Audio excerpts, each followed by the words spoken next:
Hey guys, I was hoping to be able to do this in a nice little video form where I could show you the syllabus and it would do a voiceover, but alas and alack, it will not let me because it is a paper. So, I'm going to go over the syllabus with you in this video. Here we go.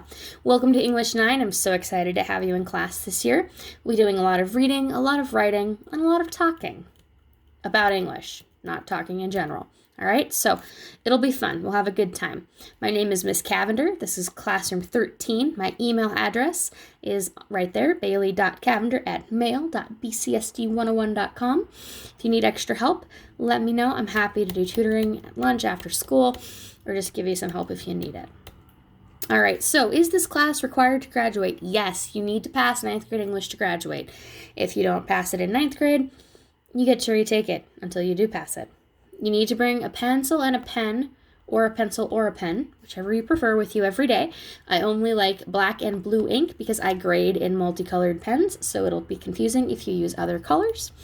You need a notebook with perforated pages, which are the ones that tear out really easily. Make sure you can get pages out of your notebook without making a mess on the floor. You'll also need a memo notebook. They're little 3x5 guys to write down all your vocab and definitions for the year. I found a whole bunch at Safeway for 99 cents each. If you're really stuck, talk to me. I can help you out. Also, if you just use a regular notebook, that's fine too. Not that fussy. Also, you'll need one folder to carry papers back and forth so they do not get wrinkly.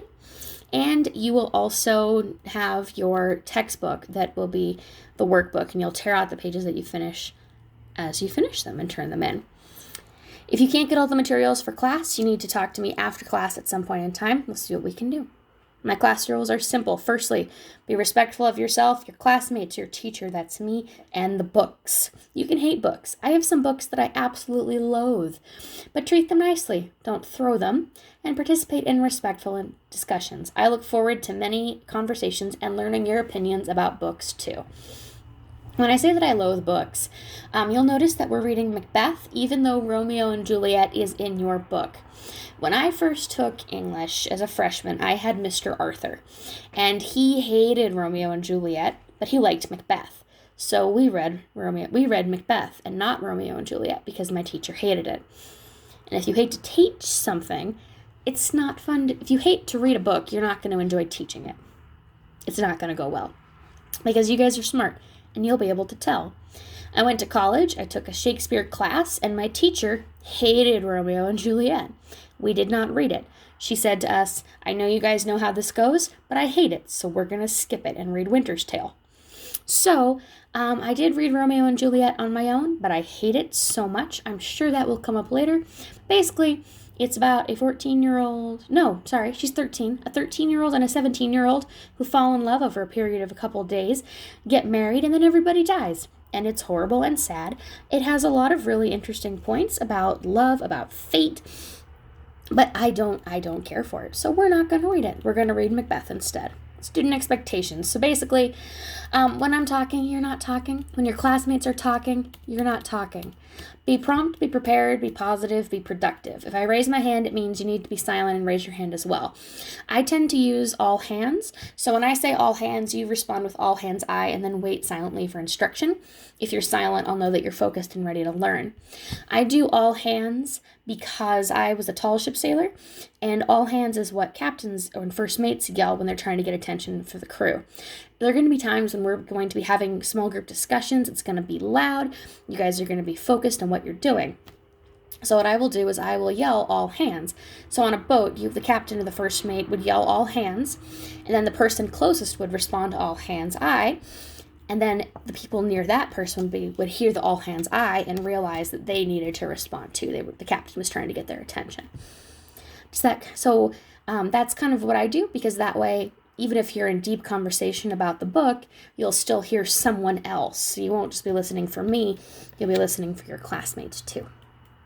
Grading scale, 93 to 100 is an A. You can see that there. The semester final is worth 20% of your grade. ISAT and writing assessments make up 30% of your test grade, of the test grade that we have.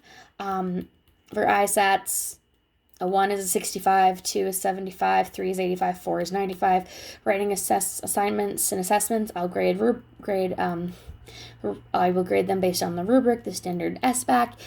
It is available in the front by the pencil sharpener. Sorry, some things got cut out there. A 6 or below is a 65, 7 is 75, 8 is 85, 9 is 95. Okay, classroom mechanics. So, late work. This class is going to be very discussion heavy, so it's critical that you keep up with what we're doing. However, I would rather that you hand something in late than not hand it in at all, but that is contingent on you not abusing that privilege, okay? I don't want people to be turning in things late because they know that I will still give you partial credit for it. So my plan right now is to take things in if it's a little late, but if it's going to be late, you need to tell me before the assignment is due, okay? If you know you're going to be gone because of sports for music robotics, it makes it so much easier on you if you've turned in anything before you go, but normal district policies do apply. There are retakes in English, but the tests are mostly essay tests with a couple of multiple choice thrown in there. If you want a chance to improve your grade, you can replace that grade with your score on a similar but not identical test within 2 weeks of the grades being put in the grade book, and the higher of the two scores will be used. I'm not going to average the two together or give you the last one. If you have a quiz, they can be done for a higher grade if the score was less than 70. If you're in honors and you score less than a 70 on a test or a quiz, I expect you to make arrangements to redo it, but I will not be tracking you down for you to do that. If you were not paying attention and you fail an exit ticket, you will have plenty of chances to bring up that low total score with other exit tickets. If you are running late to class, I need you to come in quietly, see what everyone else is doing, join in. If you have a slip of paper from another staff member of the office, set it on my desk. All right? Cell phones are not allowed in room 13 during class time. Leave it in your locker. If you have this weird cell phone attachment issue, you can put it on my desk or in my desk, and I'll give it back to you at the end of class. As long as it's not on you, we're good. Bathroom policy. If you need to use the restroom, raise your hand and ask. The sign-out sheet is by the journals and the pencil sharpener in that area there. So sign out, fill out the orange hall pass, bring it to me so I can add my name, grab the O. Yes, you must wear the O. School policy says you can't leave during the first and last 20 minutes of class, so plan accordingly. And remember, if you leave, you might miss something important. Now, food and drink. Oranges are not allowed in room 13. I am severely allergic and have better things to do than go to the ER. If you bring an orange into my classroom, that will result in a major referral and a trip to the office. If I die because you bring an orange into my classroom, I will haunt you, and I will, with my dying breath, find the meanest sub possible and tell them which class poisoned me. I take this very seriously. And also, there are several people in the school who are allergic to citrus as well. Find out what the allergies are in your class with classmates and be respectful. Don't be jerks. Gum is allowed in room 13 as long as it doesn't end up anywhere but your mouth and the trash can. I don't want to pick up your gum. I don't want to scrape it off the bottom of your desks. I don't want to see it. I don't want to hear it. Other than those two things, my feelings about food and drinks in class are very similar to responsible camping and hiking practices. Pack it in, pack it out to the nearest trash can. Do not leave my room a mess. I do not want to clean up after you. If I find a lot of trash on the floor, I'll give your class one warning before I make a no food policy. Don't ruin it for everyone. Also, don't flip your water bottle in my classroom. It's distracting. Also, okay, moving on, reading groups. So you will not have a set number of pages that you need to read or a set number of ER points. However, every other Thursday we will have reading groups. Reading groups will be a group of 4 to 6 students. You'll read one book and discuss it. Every 2 months you'll get together and talk about it. Okay? You will take part in a book tasting where you read the descriptions of several books, then choose the ones most interesting to you. Then you, along with the others who discussed it, who picked that particular book, will take it home, read it, and be ready to then discuss it with your group. Someone will take notes and submit them for a grade. For the first couple of weeks, there'll be a check-in. You'll come in, you'll get with your group, and you'll be like, hey, I'm on chapter 4, or I haven't started this book yet. Oh, no. And someone will take notes, they'll hand that in, everyone will get some points. Over the year, you'll read 6 books outside of class, 4 reading group books, 1 per quarter, 1 classic on your own, and 1 biography or autobiography. The classic should be done in the first semester. The autobiography or biography should be done in the second semester. Okay? In the spring, you will do a presentation on the person featured in your autobiography or biography. You must also turn in a review sheet for each book you read, and those are up by the pencil sharpener. Everything's up by the pencil sharpener. Each semester, you should turn in at least 3 review sheets. So don't be trying to be smart and do all of your books in the first semester so you don't have to read second semester. It's not going to work. If you turn in 2 extra sheets after reading 2 extra books, you'll be able to select something from the prize box, which has mugs with cocoa or tea, candy, puzzles, books signed with the author, fun prizes. You may take only 1 item from the prize box per quarter.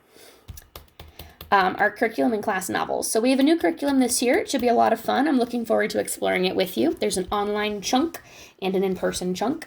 If you're interested in learning more, I do have a letter about each unit at the end of this letter. I do have a unit about each of these. Sorry. If you're interested in learning more, I can get a letter for you. There will be some available on the website, and I can send them home. They're also up by the pencil sharpener.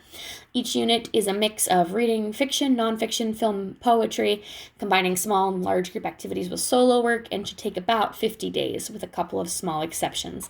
There's also a lot of fun activities to do online. It should be a good adventure. So here's what we're doing. Unit 2, Survival, Lord of the Flies, the novel. Unit 1, American Voices, Macbeth, the play. Unit 3, The Literature of Civil Rights. Unit 5, Journeys of Transformation, The Novel Adventures of Huckleberry Finn, and, time permitting, Animal Farm. So that's what we're going to be doing. Animal Farm, like I said, is time permitting, but hopefully we'll get to it. Fingers crossed. First semester will be Unit 2, Lord of the Flies, Unit 1, Macbeth. Second semester will be Unit 3, Unit 5, Huck Finn. So when you come back to school, if you miss class, you need to check with me for handouts or assignments, get class notes from a fellow student. If you have questions, come and ask me. I'm not going to track you down. You are in high school now. I expect you to take responsibility for your learning. If you're absent for a test or a quiz, make an appointment to make it up during lunch, flex, or after school. Making up missed work and tests is ultimately your responsibility. I may remind you periodically, but I will not be tracking you down to schedule a makeup. All right, finally, right now we are in a green schedule, so I want you to please look over this. If you have any questions, let me know. Return this page signed by Monday, September 14th. If we are back in yellow, Monday, September 14th for Group A, Wednesday, September 16th for both grades. So I need you to sign it and your parent, guardian. And then if you have anything that you want me to know, like I don't have a computer or I have a real hard time reading Shakespeare or something like that, let me know so then I can make plans with you to help you work through that. Okay? At the back here, you can kind of see I was going to send these home, but basically these are just bits of information that you can have if you would like, and just more information about the units that we're going to be exploring. It's a lot of paper, though, and I didn't want to. Still scrolling. 20 pages, and I didn't think anyone really wanted that. So, if you have any questions, please let me know, and I am so excited to have you here in English 9. All right, have a wonderful day.